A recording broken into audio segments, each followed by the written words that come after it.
When Dr. Jekyll is trying to become Mr. Hyde, he's usually bent over a wonderful array of clamps and test tubes and beakers and jars with various implausibly coloured liquids.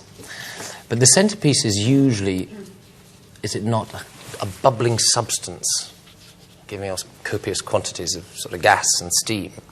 And that is a lacertium. A lacertium is a bubbling substance that gives off noxious gases.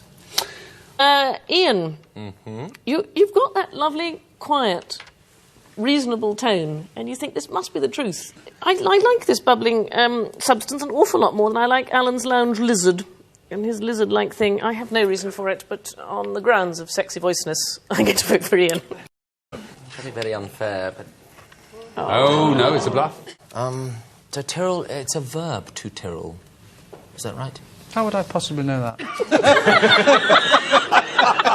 Well, it should say a Tyrrell or to Tyrrell, is it? Well, one Steady. One being a thespian and one being a snooker player, there's a lot of difference in vocabulary. I was a misspent youth and I wouldn't know about whether it should be or not, so... I think you said to perforate, so... I think that's a verb. Tearing a stamp. I don't know. Yeah, don't like it. Your obsession with slugs. Could you possibly have... Oh, you wait. Could you possibly have two slugs appearing in one programme called My Bluff without either of them being true? I think you possibly could. I've always wanted to say, I think I've heard this word. Yes, Ian? But I can't, because I haven't. But I think I vaguely remember something in Ibsen's Peer Gynt, when he's wandering through the forest or something, and he comes across a Tyrrell. Go for it, Ian. Rings a bell. It's going to be so awful when... Go. But Tyrrell, yes.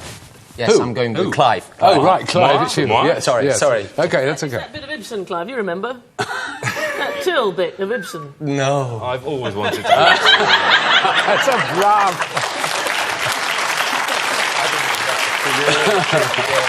After all that, so who has got the correct definition? Yeah. Oh, really?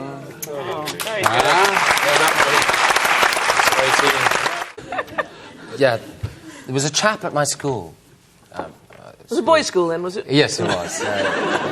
The Edinburgh Academy, fine school. Who I remember, we used to call him in our very witty and public school fashion, Hippo Harper, because he was slightly overweight, and we used to find that very funny. But he had this eccentricity, where every time he got excited, he would sort of do this and rock backwards and forwards, and we would say, what are you doing, Hippo? What are you doing, Hippo? He said, oh, God, I don't know. He was actually suffering from ablebsy, which is involuntary movement. And it's usually associated with a repeated physical exercise. When your brain has told you to stop, you actually carry on after the event. Ablebsy, involuntary movement. Bob's like that. He plays this game at home. Thank you, Sandy. Right, Alan. Do you know what my wife and I enjoy doing of an evening most of all? I don't know, please. Is cooking together. Oh. That's what we love to do. And she's the one with the culinary finesse, and I basically kind of do menial tasks. I do comstockery, which is more familiar to a large Victorian kitchen, where you had under chefs who would be peeling potatoes or slicing the carrots or preparing the stocks. Vegetable stocks, meat stocks, makes sense. Comstockery, the menial tasks of an under chef. Now, Ian, you're far too busy to be indulging in comstockery, I know, so it's definitely not you. That doesn't convince me at all.